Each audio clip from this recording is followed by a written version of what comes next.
불가능한 것을 얻는 방법이라는 제목으로 하나님 말씀 증거하도록 하겠습니다. 우리가 크리스찬들이 잘 안 쓰는 단어 중에 하나가 소원이라는 단어입니다. 소원, wish라는 단어인데 이게 잘 안 씁니다. 왜 그러냐면 그 소원이라는 것은 그 어린아이들이 갖는 마음이죠. 뭐 갖고 싶어 이런 거. 어린아이 또는 미신에 빠진 사람들, 그죠? 이렇게 비나이다 뭐 이런 식의 사람들을 칭할 때 보통 소원 그러잖아요. 그러니까 성숙한 사람이 되거나 말씀에 기반을 둔 사람은 소원이라는 말을 잘 안 쓰죠. 그러니까 소원이라는 거는 그렇기 때문에 헛되죠. 헛되거나 아니면 얻어도 해로운 거죠. 왜냐하면 하나님의 뜻대로 구한 게 아니니까, 내 소원이니까, 마이 위시니까. 뭐 예를 들기도 힘든 것 같은데 뭐 이런 거 하나 들어볼까요? 헛된 게 뭐냐? 어린아이, 초등학교 한 1, 2학년 되는 애한테 너 소원이 뭐냐 그러면은 학교 안 가고 딱지 모으는 거. 그래서 딱지 재벌되는 거. 그때는 그게 가치가 있어 보이지만 사실 지나놓고 보면은 어리석은 거거든요. 딱지는 많이 뭐 할 거야? 공부를 하는 게 더 낫죠. 그죠? 뭐 그런 거. 그게 헛되죠. 근데 애들이 볼 때 우리가 어른이니까 애들이 볼 때 이렇게 헛돼 보이지만 우리가 또 이러고 살 때 그 영적인 높은 수준에 있는 분들이 볼 때는 이렇게 헛돼 보이겠죠. 또 하나 심지어 해로운 게 있죠. 어렸을 때는 뭐 좋아하죠? 설탕, 밥 안 먹고 설탕만 먹으려잖아요. 뭐 단 거. 이빨 다 썩고 몸에도 안 좋고 뭐 당뇨 걸리고 뭐 그런 거 아니겠어요? 그러니까 해롭죠. 근데 우리는 해로운 것도 모르고 자꾸 달라 그러잖아요. 하나님 앞에. 그래서 이것도 또 문제가 있죠. 그래서 소원이라고 하는 것은 헛되거나 해롭거나, 그래서 우리는 소원이라는 말을 잘 안 씁니다. 소원이라는 게 별로 안 좋은 것 같기도 하고. 사도 바울은 빌립보서 3장 같은 데서 그러잖아요. 내가 무엇이든지 내게 유익하던 것들을 다 해로 여겼다. 알고 봤더니 그게 또 배설물로 여겼다. 그래서 그리스도를 얻고 나머지 다 배설물로 여기고 해로 여겼다. 이전에는 내가 영적으로 어린아이 같았다. 뭐 이런 고백을 하고 있지 않습니까? 그러니까 소원으로 살지 말고, 그럼 반대는 뭐겠어요? 소원 대신에 하나님의 뜻이겠죠. 하나님의 뜻. 하나님이 원하는 것을 하는 게 이게 사실은 가치 있는 일이고 영원히 썩지 아니하는 일이고 열매 거두는 일이 된다는 것입니다. 또 크게 보면 하나님의 뜻이지만 내게 주신 은혜로 본다 그러면 사명이겠죠. 그래서 소원으로 살지 아니하고 우리는 사명으로 살아요. 소원으로 살지 아니하고 우리는 말씀으로 살아요. 그래야 가치 있는 인생을 살게 된다라는 것입니다. 그래서 이거 하나님의 뜻대로 살고 또 내게 주신 사명으로 살기 위해서 필요한 게 뭐냐면 죽어라 기도하는 거예요. 그래서 항상 기도의 상태에 머물러 있는 것은 하나님과 연결된 상태라는 뜻이거든요. 하나님과 연결되어 있는 기도의 상태가 될 때 그게 필요한다는 거죠. 로마서 12장 12절 보니까 극단을 얘기해요. 그러니까 너희들이 소망 중에 있느냐? 즐거워하라. 막 기쁜 일이 있죠. 그럼 즐거워하래요. 그리고 환난 중에 있느냐? 참으라. 이게 두 가지는 극단이죠. 이게 소망 중에 있어서 즐거워하거나 환난 중에 있어서 참거나, 이게 양극단. 근데 이 모든 걸 아울러서 기도에 항상 힘쓰고 이렇게 나와요. 그리고 어떤 상황이 되든지 간에 기도에 힘쓰는 거, 이게 필요하다. 그다음에 사도행전 6장 4절에 보니까 뭐 갈등이 있었죠. 예루살렘 교회. 그때 그 사도들이 오로지 기도하는 일과 말씀 사역에 힘쓰리라. 그러니까 기도의 중심이 둬야 된다. 그래야 흔들리지 않는다. 그다음에 골로새 4장 2절 같은 데 보면은요. 기도를 계속하고, 그러니까 계속 기도하라는 거예요. 계속 기도하고 기도의 감사함으로 깨어 있으라. 그러니까 계속 하는 거를 깨어 있으라 그래요. 깨어 있는 거 계속 하는 거잖아요. 자는 건 중단이고.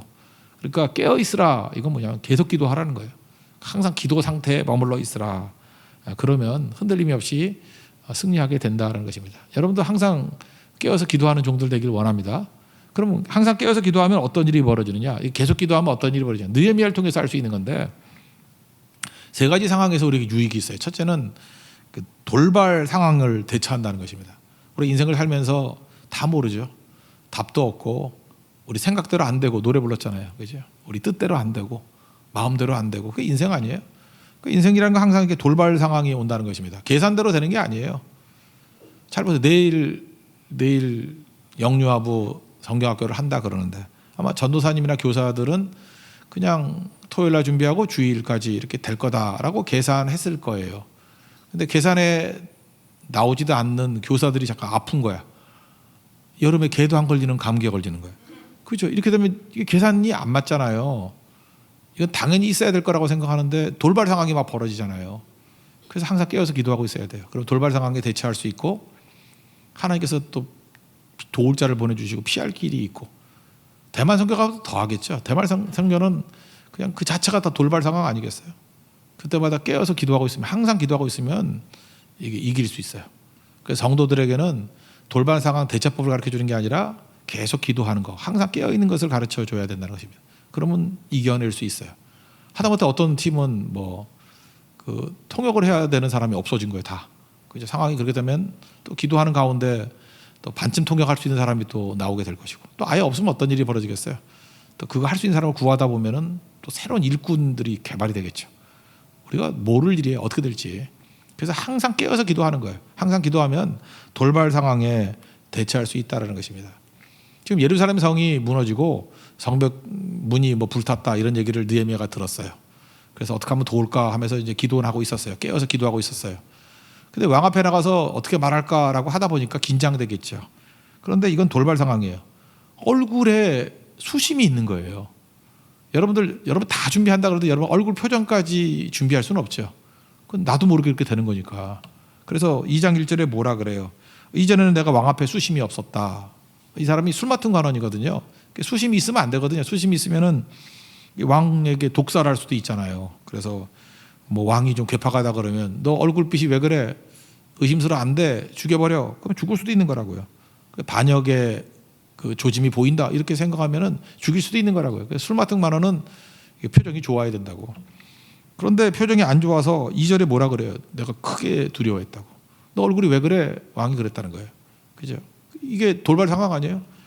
우리 인생 가운데도 이럴 때가 있다라는 것입니다. 나도 모르게 염려에 사로잡히고 두려움에 사로잡혀가지고 생각지도 않았던 돌발 상황이 벌어져가지고 감당 못할 일이 생긴다는 거예요. 그런데 느헤미야는 항상 기도하는 사람이었다니까요. 깨어서 기도하는 사람이었기 때문에 순발력을 발휘하잖아요. 그때 이것저것 핑계 대려고 그러지 아니하고 그 3절에 뭐라 그래요? 내 조상의 묘실이 있는 성읍, 예루살렘이 불타고 황폐해졌고 성문이 불탔습니다. 근데 내가 어떻게 얼굴에 수심이 없겠습니까? 이거 왕 때문에 그런 게 아니고 이 고향 소식이 너무 나쁜 소식이 들려왔기 때문에 내가 이렇게 얼굴이 수심이 있는 것입니다. 사실 머뭇거리지 않고 이렇게 순발력을 가지고 대답을 했기 때문에 피할 수 있었던 거죠. 만약에 생각하는 척 한다거나 신중해야 돼 그러면서 이렇게 하면 왕이 의심을 더했겠죠. 근데 여기 위기 상황에 놓였을 때 특별히 항상 기도하는 사람은요 하나님께서 이렇게 피할 길을 주신다는 것입니다. 그래서 하나님께서 왕에게 좋은 마음을 주신 거죠. 그러니까 여러분 항상 기도해야 될 이유가 뭐냐면 돌발 상황이 온다니까요. 여러분 인생에도 돌발 상황이 얼마나 많은지 아십니까? 뜻대로 되는 게 아니에요. 생각지도 않았던 일들이 막 벌어져요. 그래서 항상 깨어 기도하는 거예요. 그러니까 제일 어리석은 인생은요 문제 터지고 난 다음에 와가지고 맨날 기도하고 안 보이던 사람 새벽 기도 나오고 그런 건 이제 문제 터진 거거든요. 그렇게 하면 그 인생이 얼마나 데미지가 크겠어요. 근데 항상 깨어서 기도하는 사람들은 돌발 상황이 와요. 오는데 느헤미야 같이 이렇게 지혜롭게 대처하거나 능력 있게 대처하거나 이길 수 있다라는 것입니다. 그래서 인생이 계산대로 되는 거 아니에요. 생각대로 되는 거 아니에요. 그래서 항상 하나님과 연결돼 있어서 기도하는 거 이게 꼭 필요하다는 것입니다. 그 목사님 이름을 잊어버렸는데 그 캐나다 목사님인데 이 목사님 아버지 얘기를 하더라고요. 아버지가 이렇게 컴퓨터 관련돼서 일을 하시는데 이렇게 대형 컴퓨터 이렇게 수리하시는 분이래요. 그런데 아버지가 이제 신실한 신앙인이신데 아버지를 쭉 보니까 그렇다는 거예요. 이게 매뉴얼에 있는 것만 문제가 되는 게 아니래요. 이렇게 매뉴얼 있는 거 이렇게 하면 고칠 수 있다라고 망가지는 게 아니고 컴퓨터 대형 컴퓨터니까 슈퍼컴퓨터 이렇게 큰 거 있잖아요. 회사에서 대형 회사에서 움직이는 거. 어딘가 망가졌는데 매뉴얼대로 아무리 해도 찾을 길이 없대요. 그때마다 아버지가 하셨던 일이 뭐냐면 늘 기도하셨대요. 자기는 이렇게 이상했대요. 이렇게 컴퓨터를 다루시는 아버지가 왜 기도를 할까? 근데 하나님 이거 어디가 망가진지 모르겠습니다. 이 돌발 상황입니다. 매뉴얼대로 해도 안 됩니다. 늘 기도했대요. 그때마다 하나님께서 독특한 해결책을 주셔가지고 문제를 풀더래요. 그래서 그 아버지 없으면 안 될 정도로 그 회사에 아주 중요한 일을 하게 되더라 그런 얘기예요. 지금 우리나라도 사실 외교적으로 지금 어려움에 처하고 있지 않습니까? 이때 우리 하나님 백성들이 늘 깨어서 기도하면 전화위복이 될 수도 있어요. 이걸 통해서 또 풀리는 길들이 보일 수도 있고. 근데 늘 기도하지 않으면요, 계속 기도하지 않으면 당황합니다. 돌발 상황에. 근데 기도하고 있으면 하나님께서 그때마다 해결책을 주시고 피할 길을 주시고 그렇다라는 거예요. 그래서 우리 늘 하나님과 연결되어 있는 인생이 되기를 바랍니다. 특별히 이제 뭐 한 9일밖에 남지 않았는데 13차 대만 선교를 떠나시는 179명의 선교대원들, 우리 꼭 준비해야 될 게 뭔지 알아요? 늘 기도해야 항상 이렇게 돌발 상황이 올 때에 능히 극복하고 이길 수 있다라는 거예요. 여러분들 계속 기도하는 걸 통해서 우리 돌발 상황을 잘 감당할 수 있는 하나님의 능력의 종 되기를 축원합니다. 또 한 가지, 두 번째는 늘 기도해야 되는 이유가 뭐냐면, 계속 기도해야 될 이유가 뭐냐면 불가능한 것들을 해낼 수 있다라는 거예요.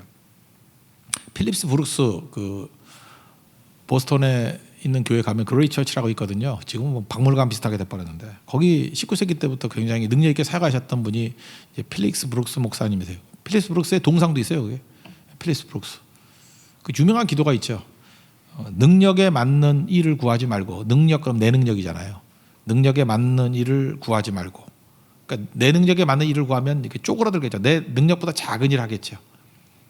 그거 말고 일에 맞는, 하나님 주신 일에 맞는 능력을 구하라. 하나님이 주신 일은 나보다 크겠죠. 아무리 큰 일을 준다 할지라도 그 일에 맞는 능력을 구하라니까 그건 더 크겠죠. 그죠? 더 크겠죠. 이 간단한 태도가 한 세기를 바꾸는 일꾼들을 배출했어요. 이 보스턴에서. 그래서 필립스 브룩스 그 밑에서 수십만의 일꾼들이 나왔는데 어떤 설교 듣고 변화가 되느냐, 이거라는 거예요. 능력에 맞는 일을 구하지 아니하고 일에 맞는 능력을 구하는 거. 딱 하나죠. 우리가 기도의 영역이라는 거는 이게 경계선인데, 언제나 내 능력에 맞춰서 일을 한다 그러면 사실 기도가 많이 필요 없어요. 왜 그러냐면 내 능력은 되게 알잖아. 그러니까 그게 맞춰 하니까 노력이 필요한 거고 성실이 필요한 거고. 그래서 크리스찬이라 할지라도 이게 성실과 노력으로만 살아가는 사람들이 있어요. 작은 일밖에 못 해요. 그리고 이게 넘어지면 그때 가서 기도하죠. 힘 달라고 뭐 이 정도. 그러니까 그냥 평범이라기보다는 쪼그라드는 인생을 사는 거겠죠. 근데 하나님의 사명, 하나님 내게 주신 사명을 가지고 하나님의 뜻을 가지고 일한다 그러면, 느헤미야 보세요. 지금 바벨론 지방에 사는 사람인데 병력도 없고 일꾼도 없고 아무것도 없는데 예루살렘 성에 가서 무너진 성벽을 재건하고 성문을 재건한다. 이게 보통 일이에요? 이게 사실 누구한테 얘기하면 불가능한 일이라 그러지. 너 거기가 어디라고 가고, 너 지금 여기서 태어나서 산 사람 아니야. 느헤미야는 그 바벨론에서 태어나서 산 사람이거든요. 너 거기 아는 사람이 누가 있다고 거기 가서 성벽을 재건해. 야, 주제넘게 나서지 마. 할 일을 해야지. 이건 불가능한 일이에요. 불가능한 일이라고. 근데 항상 깨어서 기도하는 사람, 계속 기도하는 사람은요, 불가능한 일에 도전을 해요. 이게 하나님의 뜻이기 때문에, 이게 내게 주신 사명이기 때문에. 그러면 대부분의 하나님이 주신 사명은 내 능력으로 감당 못해요. 내 능력을 어떻게 감당을 해요? 그러니까 기도하게 돼 있죠. 항상 기도하기 때문에 사명을 받아들인 거지만 또 기도하게 돼 있어요. 그래서 하나님의 능력으로 불가능한 일들을 감당한다는 것입니다. 한번 생각해 보세요. 우리가 불가능한 일이 뭐예요? 뭐 딴 것들 준비한다 그러면 돈으로 할 수도 있고 뭐 사람으로 할 수도 있어요. 다. 근데 영혼을 구원시키는 거 우리 능력을 할 수 있어요?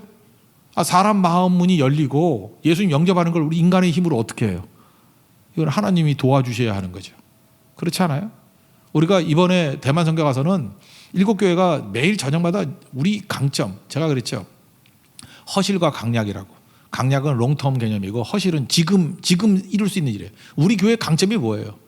예배의 강점이 있잖아요. 예배, 기도, 선교 이런 강점이 있잖아요. 그럼 딴 걸로 싸우지 말고 맨날 밤에 모여가지고 음식 만들어가지고 먹고 헤어지지 말고, 그래 그 다 좋아요. 있는 거 하라고요. 근데 월화수목 매일같이 예배 드렸으면 좋겠어요. 예배. 뭐 없으면 우리끼리도 예배 드리고, 있으면 대만 사람과 같이 예배 드리고, 또 가능하다 그러면 전도한 사람 같이 예배 드리고, 이번에 교육자들 다 들어가 있잖아요. 그래서 예배 드렸습니다. 예배. 그 예배를 통해서 성령의 임재가 있고 예배의 능력이 임하는 거 우리가 할 수 있어요? 하나님이 하시는 일이죠. 그러니까 이건 불가능한 일이에요. 성령의 바람이 부는 일, 이거 인간이 하기엔 불가능한 일이에요. 믿게 만드는 일, 이거 인간이 하기엔 불가능해요. 부흥을 일으키는 일, 인간이 하기엔 불가능한 일이에요. 누가 하시는 거예요? 하나님이 성령께서 하시는 일이에요. 예수님이 하시는 일이라고. 그래서 불가능한 일을 하기 위해서는 계속 기도하는 게 필요하다는 것입니다. 그러니까 교회가 하는 일은요, 불가능한 일을 하기 위해서 부르심 입었다라는 거예요. 그래서 사도 바울이 그러잖아요. 기도해달라. 뭘 위해서 기도해달래요? 감옥에서 풀려라는 거. 그거 아니에요.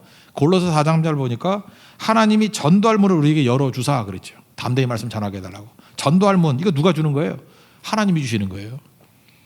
그러니까 불가능한 일들만 하는 게 교회예요. 이거 사람이 하는 일 아니에요. 이건 하나님만이 하실 수 있는 거고, 사람 변화시키는 것이 하나님만이 할 수 있는 일이겠죠. 이번에도 우리 많은 병자들이 치유받기를 원합니다. 이거 하나님이 하시는 일이죠. 기적들이 막 나타나기를 원해요. 왜 그래요? 우리 마음 가운데 일복이 뭐라 그랬어요? 심령이 가난한 자, 하나님을 갈망하는 사람, 더 갈망합니다. 더 갈망합니다. 더 원합니다. 그죠? 우리 찬양했죠? 더 원합니다. 더 갈망합니다. 그렇게 심령이 가난한 자의 모습이 있으면은 5번하고 만난다 그랬죠? 5번이 뭐예요? 긍휼히 여기는 자. 이게 불쌍히 여기는 거예요. 스프랑커니조마이. 불쌍히 여긴다는 말이 15번 나오는데 불쌍히 여겼다 그럴 때마다 기적이 나타났어요. 기적이 나타나는 거예요.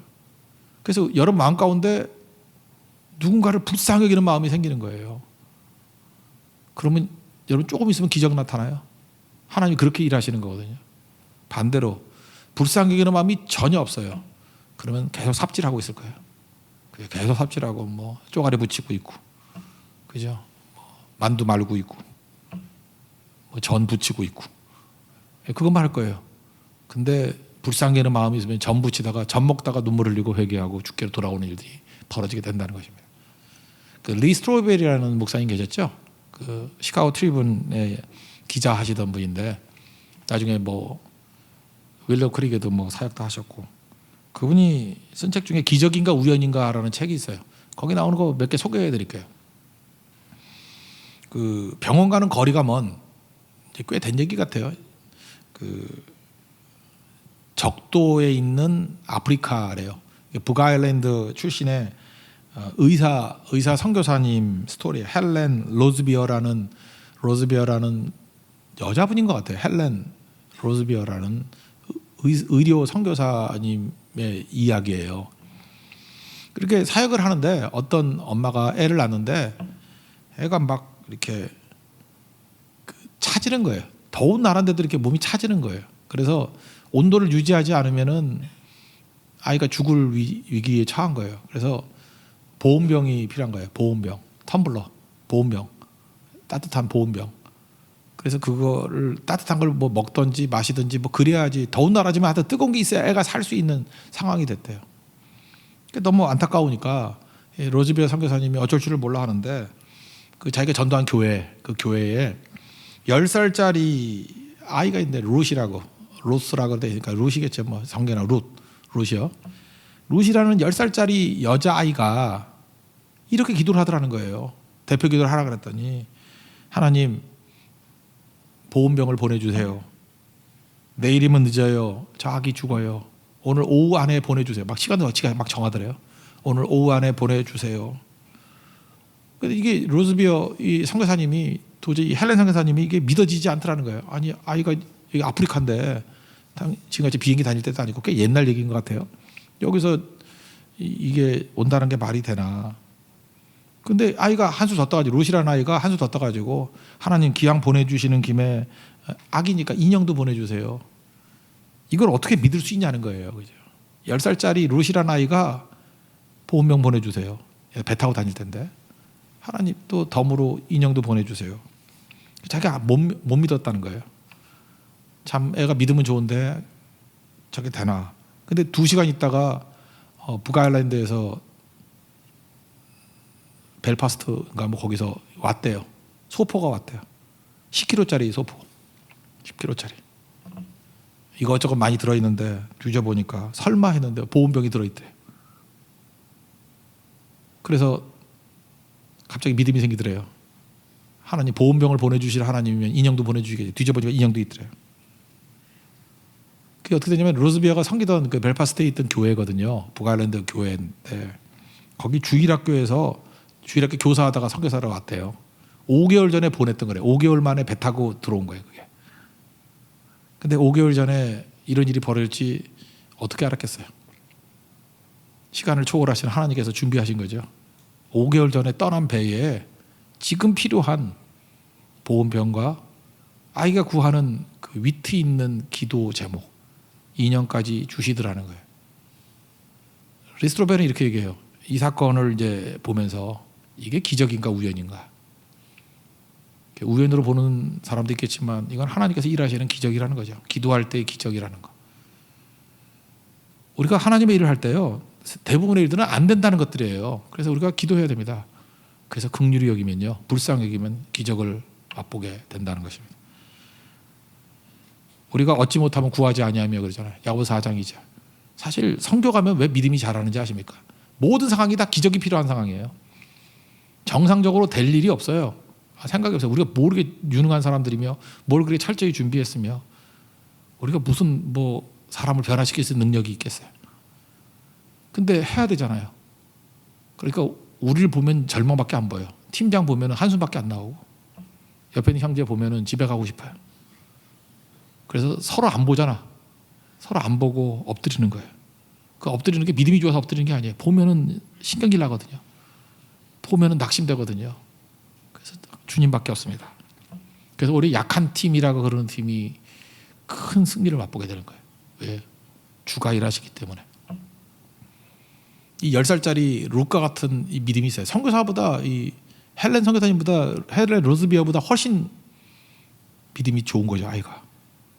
기도가 이런 거예요. 그 아이를 불쌍히 여기잖아요. 하나님 내일 와도 늦어요. 오늘 오후까지 보내주세요. 아기 죽어요. 하나님 오후에 응답해 주시잖아요. 그죠? 보온병과 인형까지. 그 아이 살았대요. 그래서 그런 능력, 이게 항상 기도하는 사람에게 임하는 능력이라는 것입니다. 목사 얘기 하나 더 해드릴게요. 이것도 똑같이 이제 리스트로벨이 했던 그 책 중에 나오는 얘기예요. 그 두에인 밀러라는 목사님이 계시대요. 그 두에인 밀러 목사님이 계시는데 이분이 이제 설교도 하시고 찬양 인도도 좋아하시고 기도도 많이 하시는 목사님이래요.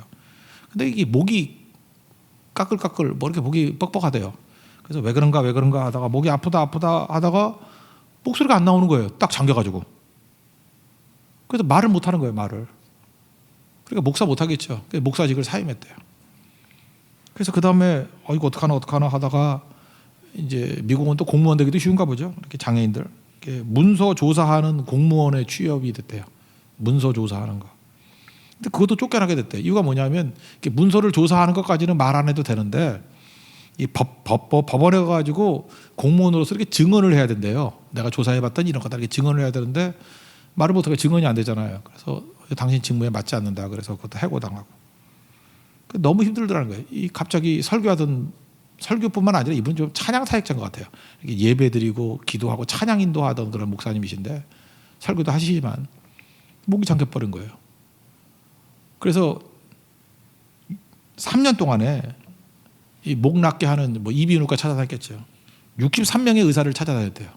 63명이면 아무리 돌팔이가 있다 할지 그중에 유능한 의사도 있었겠죠. 63명이면 돌팔이만 찾아갈 확률이 참 희박하죠. 63명이면 63명을 찾아다녔대요. 근데 내린 결론, 그중에 제일 유능한 의사가 내린 결론이면 독감 바이러스에 의한 성대 신경 파괴래요. 독감도 조심해야 될 것 같아. 독감 바이러스가 성대 신경을 파괴했대요. 그런 게 있나 모르겠어. 그래서 목소리가 안 나오는 거래요. 회복이 안 된다라는 쪽으로 얘기를 하는 것 같더래요. 낙심천만이죠. 낙심했죠. 근데 이분이 이제 고향이 전에 섬기던 교회가 휴스턴인데 휴스턴 제1침례교회. 휴스턴에 가면 제1침례교회라고 꽤 큰 교회 있습니다. 거기 있어요. 휴스턴에 뭐 큰 교회들 되게 많아요. 근데 그 중에서도 오래된 교회 중에 제1침례교회가 있다고요. 그 First Baptist Church. 아드님이 아마 그 영이라는 목사님이 지금은 사역하시는 것 같은데, 하여튼 되게 좋은 교회예요. 그런데 여기서 자기 부서에서, 그것도 전체 교회 아니고 부서에서 그래도 설교해달라고 요청을 했대요. 나 목소리가 안 나오는데요. 그랬더니 괜찮다고 이렇게 이 마이크 증폭시키는 목소리 증폭시키는 마이크가 있는가 봐요. 잘 조그맣게 소리가 나더라도 찌그러진 소리를 좀 크게 해주는 거. 그렇게라도 우리가 같이 섬겼던 분이기 때문에 그렇게도 듣고 싶다고. 그래서 이 밀러 목사님이 그 교회라 그러면 내가 잘 왔던 교회니까 가겠다고.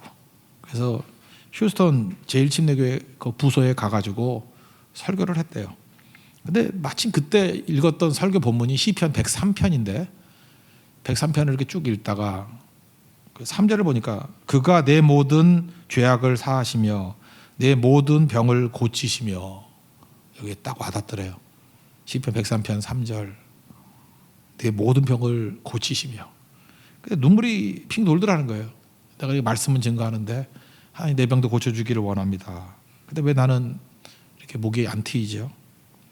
그 다음에 그 다음 절 4절에 내 생명을 파멸해서 속량하시고, 파멸해서 redeem, 그죠? redemption, 이게 건져주시고 값을 치러주시고. 이거 하는 동안에 목소리가 돌아왔대요. 이게 최근 일이기 때문에요. 이때 이렇게 목소리가 안 나오면서 3절 모든 병을 고치시며 할 때 목이 트이고, 내 생명을 파멸해서 속량하시고 할 때 뻥 뚫렸대요. 목소리가. 믿지 않을까봐 그거 녹음된 사이트까지 알려줘. newvoice.org nu nu의 nu new가 아니라 nu voice voice.org. 그래서 제가 이거 들으려고 찾아 들어갔어요. 돈을 내래. 그래서 안 들었어요.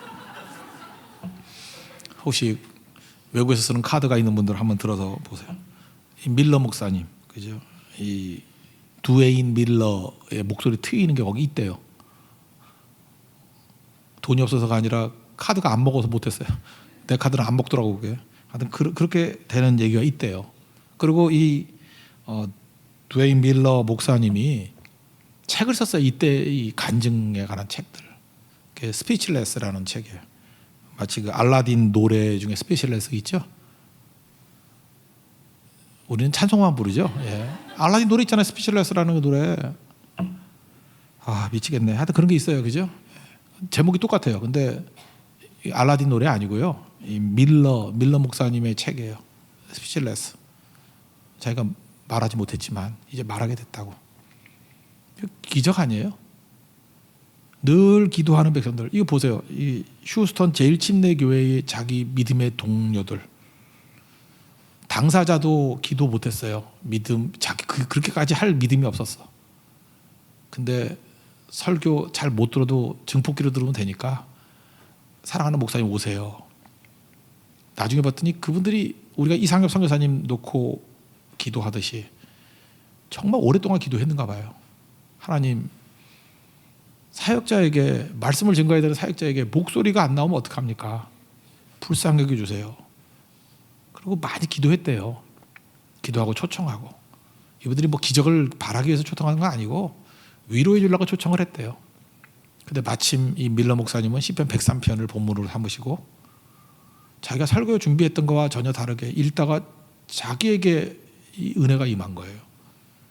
그래서 휴스턴 제일 침례교회에도 크나큰 이 은혜를 맛보게 되고, 이 목사님 이후에 뭐 사역이 엄청나게 커진 것 같아요. 그죠? 여러분 삶 속에서도 이런 은혜가 임하기를 원합니다. 우리 가운데 불가능한 것들이 얼마나 많아요. 닫힌 사역들이 많죠. 닫혀 있는 거. 우리 힘으로 어떻게 그걸 열겠어요? 여리고성 그거 어떻게 우리가 열겠냐고. 저는 목사니까 그걸 너무 많이 도무지 못할 일들이에요. 그걸 어떻게 해요, 그거를? 내 힘으로 안 돼요. 홍해가 있는데 어떻게 건너가요, 이거? 백성들 데리고. 여러분 사실 말이 그렇지 우리가 1년에 15가지 선교하잖아요. 그거 다 어떻게 감당을 해요? 지금 더 이렇게 요청하는 데도 있고 더 가야 될 것 같이 보이는데. 우리 지금 다니니까 잘 모르지만 다른 교회 교인들한테 이렇게 얘기를 하면 뻥치지 말라 그래요. 그러니까 한 번 1년이니까 되지. 그런데 우리 지금 7년째 하고 있잖아요. 계속 불가능한 일인데 이게 왜 가능해지죠? 항상 깨어서 기도하면서 하나님 의지하니까 힘을 주시잖아요. 그래서 교회는 불가능한 일을 하는 거예요. 여러분 삶 가운데도 닫혀 있는 것들, 불가능해 보이는 것들. 여러분 직장도 지금 불가능해 보이는 분들이 있고, 결혼도 불가능한 벽같이 보이는 분들이 있잖아요. 가정의 하나됨 이게 불가능해 보이고, 뭐 병든 가족들 불가능해 보이지 않아요? 어떤 때는 너무 정신이 약해져 가지고 세상은 다 안 된다 그러는 것들 많이 있잖아요. 그때 우리가 해야 될 일이 뭐죠? 항상 기도하면 주께서 이끌어 주신다는 거예요. 그래서 여러분들 불가능한 것들을 가능하게 만들 수 있는 우리 하나님의 신실한 종 되기를 바랍니다. 그게 항상 기도하는 종의 능력이에요. 세 번째는 또 뭐가 있겠어요? 계속 기도하면은 일단 내 자신이 이렇게 지속할 수 있는 힘이 생기는 거예요. 마음을 지키나요? 우리가 마음이 무너져서 아무것도 못하잖아요. 그래서 계속 지속할 수 있는 힘, keep going, 강하고 담대한 마음 이런 게 생긴다는 거예요. 잠언 4장 23절 얘기했잖아요. 모든 지킬 만한 것 중에 더욱 마음 지키라고. 생명이 그러니 거기서 난다고. 마음 지키는 방법이 뭐예요? 마음이 막 흔들릴 때 묵상이 필요하다고 그랬죠. 말씀과 마음을 묶어버리는 거예요. 말씀하고 마음을 묶어버려요. 말씀은 생명이잖아요. 하나님 말씀은 살았고 운동력이 있어. 살아있는 말씀과 내 마음이 묶이면은 생명이 이렇게 영향을 줘서 내 마음도 살아나요. 그래서 말씀 듣는 것보다 더 중요하게 마음 지키는 것은 없다라는 것입니다. 여기 보세요. 그 왕이 묻잖아요. 일정을 묻잖아요. 너 어떻게 갈래? 그랬더니 여기 보세요. 다 이렇게 지속적인 힘, 노력하는 거 있잖아요. 언제 어떻게 가겠습니다. 다 이렇게 얘기하고. 그다음 또 뭐라고 물어요? 묻지도 않았는데 침착하게 미리 준비한 거죠. 항상 기도하는 사람은요 이렇게 준비를 하게 돼 있어요. 그래서 통과해야 되잖아요. 여러 나라를 통과해야 되니까 통과할 수 있는 그 여권 비자 주세요. 뭐 비자겠지 지금식으로 얘기하면. 그래서 7절에 뭐라 그래요? 그들이 나를 용납하여 유다에 들어가까지 통과하게 하시고 비자 내주세요. 그러니까 프리패스 할 수 있는 그 맞는 여권 비자 주세요. 뭐 이런 거죠. 제국안에서. 8절을 보니까 살림 감독 아삽에게 조서를 내려서 필요한 목재하고 재료를 좀 주게 해주세요. 그러니까 이게 뭐 보통 용이 기도한 게 아니죠. 항상 기도하는 사람은요 이렇게 준비하는 거예요. 또 예루살렘에 왔어요. 와서 뭐라 그래요? 보고만 받지 아니하고 현장 답사하죠. 11절부터 밤에 가가지고 무너진 곳이 어딘가 이렇게 현장 답사해요. 치밀하게. 그리고 이루죠. 그 다음에 19절 20절 보니까 여기 뭐 산발락과 도비야 이런 사람들이 막 방해해요. 그럼에도 불구하고 흔들리지 않고 강하고 담대함이 있죠. 이게 뭐예요? 계속 기도하는 사람은 중단하지 않냐고 계속 할 수 있는 힘이 생기고 노력할 수 있는 힘이 생기고 내가 노력하는 것도 하나님의 기도의 능력이에요. 누가 노력은 하고 싶지 않아서 안 하나? 노력이 안 되는 거. 성실하게 노력할 수 있는 거, 일할 수 있는 것도 기도하는 사람이 일하는 거예요. 강하고 담대한 것도 기도하는 사람이 하는 거예요. 그래서 능히 승리하잖아요. 오늘 이 밤에도 여러분들이 하나님 앞에 간절히 기도함을 통해서 이러한 모든 일들을 이루기를 원합니다. 왜 항상 기도해야 되죠? 돌발 상황이 있다니까. 돌발 상황 잘 대처할 수 있고 불가능한 일들이 막 있다니까요. 그거 가능하게 만들고 기적을 맛보게 되고 그 다음에 계속 지속할 수 있는 힘이 필요하다니까. 노력할 수 있는 힘. 이거 내 결심 갖고 되지 않아요. 기도하는 자에게 하나님이 주시는 힘이라는 것입니다. 그래서 항상 이 모든 일들을 잘 감당할 수 있는 하나님의 거룩한 종 되기를 축원합니다. 자리에서 일어나겠습니다. 주 품에 품으소서 찬양하겠습니다. 항상 기도함을 통해서 우리 돌발 상황에 잘 감당하고 특별히 대만 선교회 그리고 불가능한 일들 가능하게 만들 수 있는 예배의 능력을 주시고 또 지속할 수 있는 힘, 능력을 달라고 우리 기도하겠습니다. 주 품에 품으소서 찬양하겠습니다.